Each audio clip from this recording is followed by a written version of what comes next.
साक्षी, काम हो गया? Are you done? अभी नहीं, not yet. Okay, once you are done, run it by me. Sure. आपने देखा मैंने कहा रन इट बाय मी। इसका मतलब है कि मुझे दिखा देना, मुझसे चेक करवा लेना। रन इट बाय मी। आपको भी अगर कहना हो कि जब काम हो जाए तो बॉस से चेक करवा लेना। Once you are done, run it by the boss. मेरे पास पेन है। आई हैव अ पेन या I am having a pen. Correct answer है आई हैव अ पेन, क्योंकि हैविंग हम तब यूज करते हैं जब हम कुछ ले रहे होते हैं, कुछ कंज्यूम कर रहे होते हैं, कुछ खा रहे होते हैं। जैसे कि मैं लंच ले रहा हूं, आई एम हैविंग लंच। मैं फ्रूट्स ले रहा हूं, आई एम हैविंग फ्रूट्स। मैं चाय ले रहा हूं, आई एम हैविंग टी। लेकिन मेरे पास पेन है, आई हैव अ पेन।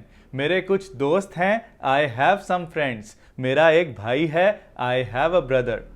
एक और बार हैविंग यूज होता है जब हम किसी एक्सपीरियंस की बात करते हैं, जैसे कि मैं अच्छा टाइम बिता रहा हूं, आई am having a good time. मैं मुश्किल टाइम से गुजर रहा हूं, आई am having a difficult time.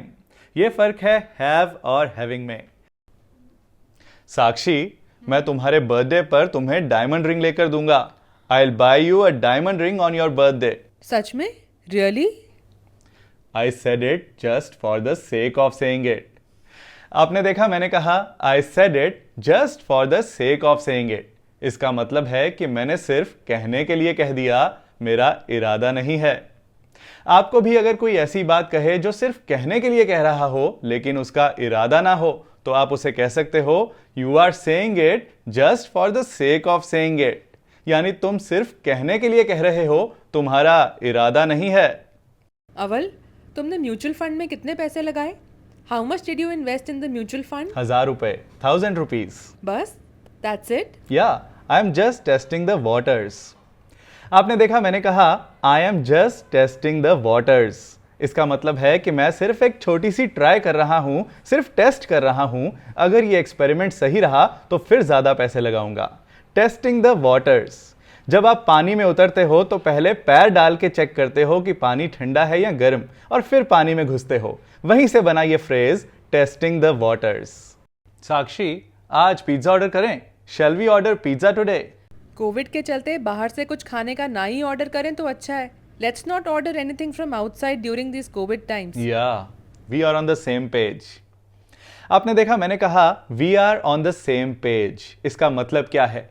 इसका मतलब है कि इस बात के बारे में हम दोनों की अंडरस्टैंडिंग सेम है, हम दोनों सेम लेवल पर सोच रहे हैं। जो तुम कह रहे हो मैं उससे अग्री कर रहा हूं।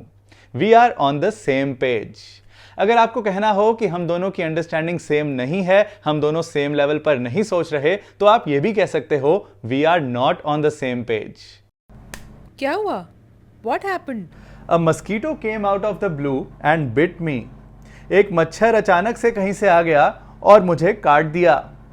आपने देखा मैंने कहा आउट ऑफ द ब्लू। ये एक इंग्लिश फ्रेज है जिसका मतलब है कि अचानक से कहीं से आ जाना, पहले से सामने ना होना। आउट ऑफ द ब्लू का मतलब है कि नीले आसमान में से अचानक प्रकट हो जाना। A mosquito came out of the blue and bit me. आपके सामने भी अगर कोई चीज अचानक से आ जाए, जैसे आप सड़क पर चल रहे हो, अचानक से सामने गाड़ी आ जाए, तो आप बोल सकते हो a car came out of the blue. या आपके किसी दोस्त का फोन अचानक से आ जाए और आपने एक्सपेक्ट ना किया हो, तो आप बोल सकते हो he called me up out of the blue. अवल, तुमने पार्टी में किसी से बात क्यों नहीं की? Why didn't you talk to anyone at the party? हाँ यार, I take time to break the ice. आपने देखा मैंने कहा I take time to break the ice. इसका मतलब क्या है? कि मुझे बर्फ तोड़ने में टाइम लगता है? नहीं, इसका मतलब है कि मुझे दूसरों के साथ खुलने में टाइम लगता है, दूसरों के साथ घुल मिल जाने में टाइम लगता है। ब्रेक द आइस एक इंग्लिश फ्रेज है जिसका मतलब है खुल जाना, घुल मिल जाना। साक्षी, मुझे 3 लाख में सेकंड हैंड कार मिल रही है, ले लें क्या? I am getting a second hand car in 3 lakh rupees. Should we buy it? It's not worth it. It's not worth it. जब हम कहते हैं इट्स नॉट वर्थ इट, तो हमारा मतलब होता है कि ये चीज इस काबिल नहीं है कि इस पर इतने पैसे खर्चे जाएं। यानी ये डील फायदे की नहीं है, मुनाफे की नहीं है। It's not worth it. इसी तरह जब आप भी किसी को बहुत मेहनत करते हुए देखते हो किसी ऐसी चीज पर जिसका फायदा उतना नहीं मिलने वाला, तो आप उसे कह सकते हो इट्स नॉट वर्थ इट, यानी इस काम में इतना फायदा नहीं है जितनी मेहनत तुम इसमें डाल रहे हो। तुम अपने आप को समझते क्या हो? Who do you think you are? मैं अव्वल हूं। आई एम अव्वल।